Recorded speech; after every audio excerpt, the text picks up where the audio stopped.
Pelatih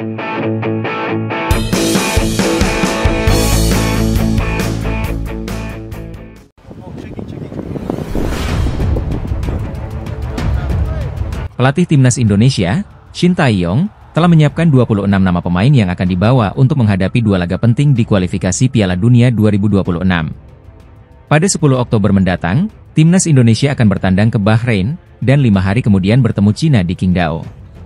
Beberapa nama baru diprediksi akan memperkuat skuad Garuda, termasuk dua pemain naturalisasi asal Belanda, Maes Hilgers dan Eliano Reijers, yang akan segera mengambil sumpah sebagai warga negara Indonesia pada 30 September 2024.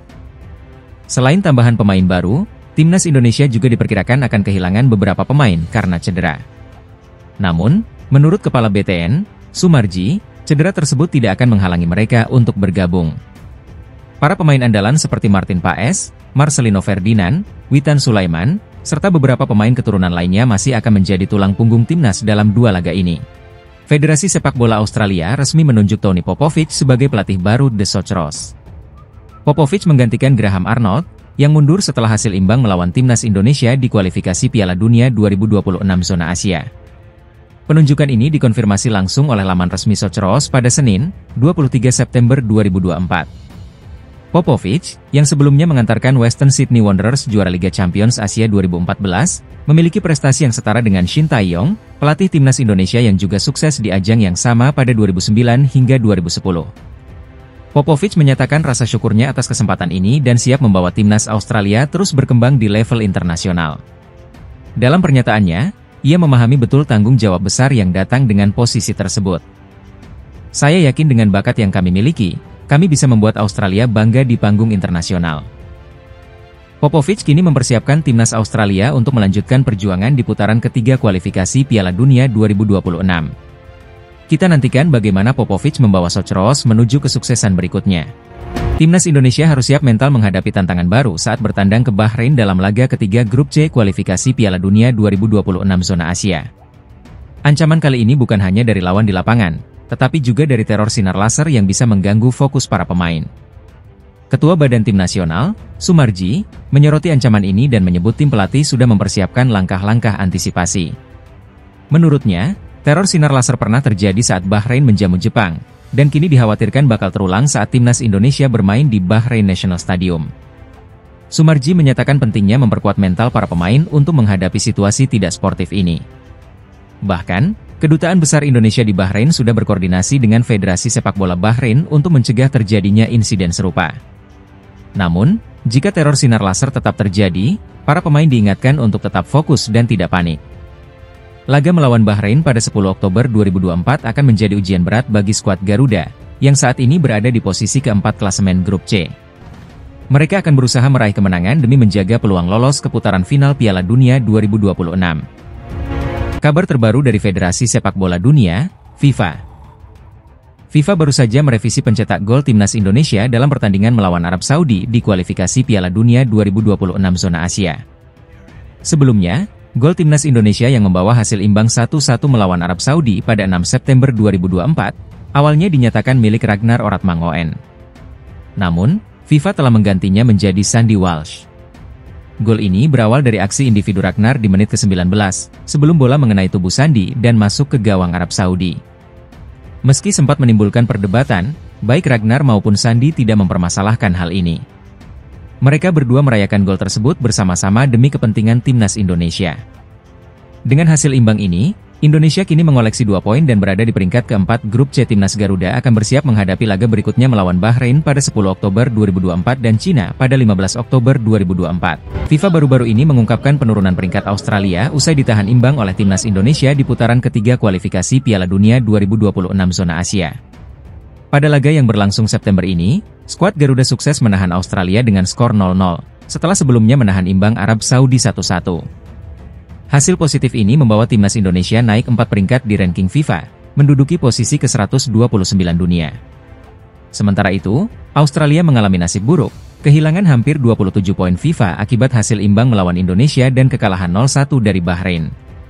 Mereka kini turun ke peringkat 25 dunia, menjadikan mereka tim paling merugi pada jeda internasional ini. Menambah kejatuhan mereka, pelatih Australia, Graham Arnold, secara mengejutkan mundur dari posisinya setelah dua hasil buruk ini. Australia kini menghadapi tantangan berat di laga selanjutnya, dengan menghadapi Cina dan Jepang pada Oktober mendatang. Timnas Indonesia resmi mendapat hadiah dari FIFA usai tampil impresif dalam dua laga kualifikasi Piala Dunia 2026 zona Asia. Skuad Garuda berhasil menahan imbang Arab Saudi dan Australia, yang menghasilkan tambahan poin dan peningkatan peringkat FIFA. Setelah menahan Arab Saudi 1-1 di Jeddah dan Australia 0-0 di Jakarta, Indonesia mendapatkan tambahan 15,44 poin. Dengan tambahan ini, Timnas Indonesia resmi naik 4 peringkat dari posisi 133 ke 129 dunia, seperti yang diumumkan FIFA pada Kamis, 19 September 2024. Peningkatan ini membuat Indonesia semakin jauh dari rivalnya, Malaysia, yang berada di peringkat 132, kini tertinggal 3 posisi di belakang skuad Garuda. Timnas Indonesia selanjutnya akan melakoni 2 laga penting di kualifikasi Piala Dunia pada bulan Oktober mendatang.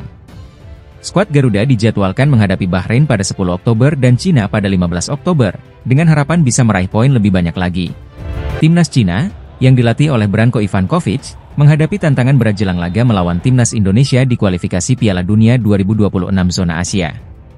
2 kekalahan beruntun dari Jepang dan Arab Saudi memperburuk situasi di dalam tim. Cina kalah telak 0-7 dari Jepang di laga pembuka, dan kembali takluk 1-2 dari Arab Saudi. Kekalahan ini tidak hanya memicu kritik publik, tetapi juga membuka konflik internal antara pelatih Branko Ivankovic dan manajer tim, Zheng Zi. Media Korea Selatan, Best Eleven, melaporkan bahwa Zheng Zi marah besar ketika Ivankovic menolak saran untuk mencadangkan pemain Bram Abdueli pada laga melawan Arab Saudi. Ketegangan ini semakin memanas setelah para pemain Cina dikabarkan meragukan taktik yang diterapkan oleh Ivankovic. Cina kini dalam situasi yang genting, dengan konflik internal dan tekanan dari publik yang menuntut Ivankovic mundur. Persiapan yang kacau membuat laga melawan Timnas Indonesia dan Australia menjadi krusial.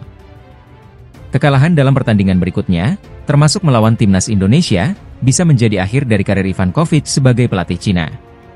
Timnas Indonesia siap memanfaatkan situasi ini untuk mendapatkan poin penting. Bek Timnas Indonesia, Justin Hubner, memberikan tanggapan tegas terhadap sindiran netizen Malaysia, yang mengungkit kemenangan Timnas Malaysia atas Indonesia 5 tahun lalu. Sebuah akun netizen Malaysia, Onevot Balem, menyayangkan Timnas Australia tidak belajar dari Malaysia bagaimana mengalahkan Timnas Indonesia. Mereka bahkan mengunggah video kemenangan 3-2 Malaysia di Gelora Bung Karno. Merespon sindiran tersebut, Justin Hubner, melalui akun Instagram pribadinya, memberikan balasan tajam. Beberapa negara harus menerima kenyataan bahwa mereka tidak lagi berada di level kita, tulis Justin. Timnas Indonesia kini menjadi satu-satunya negara dari ASEAN yang berhasil lolos ke putaran ketiga kualifikasi Piala Dunia 2026. Skuad Garuda berhasil menahan imbang Timnas Arab Saudi dan Australia dalam 2 laga pertama grup C. Netizen Malaysia mungkin masih mengungkit kemenangan di masa lalu, namun kenyataannya, Indonesia kini sedang bersiap menghadapi tantangan lebih besar, termasuk melawan Jepang pada November mendatang. Performa Timnas Indonesia kini telah mencapai level Asia, siap untuk bersaing di putaran ketiga kualifikasi Piala Dunia 2026. Bintang Timnas Indonesia, Justin Hubner, mengungkapkan dirinya mengalami cedera usai tampil dalam 2 laga kualifikasi Piala Dunia 2026 zona Asia. Meski berhasil menahan imbang Arab Saudi dan Australia, Hubner harus menghadapi tantangan lain. Berikut laporan selengkapnya. Timnas Indonesia sukses menahan imbang Arab Saudi 1-1 dan Australia 0-0 pada 2 laga awal kualifikasi Piala Dunia 2026. Justin Hubner menjadi salah satu pemain yang tampil impresif dalam 2 laga penting tersebut. Namun, melalui unggahan Instagram pribadinya, Hubner mengungkapkan bahwa dirinya mengalami cedera setelah pertandingan melawan Australia. Dalam unggahannya, terlihat kaki Hubner menggunakan air chest ankle brace untuk mendukung pergelangan kakinya yang cedera.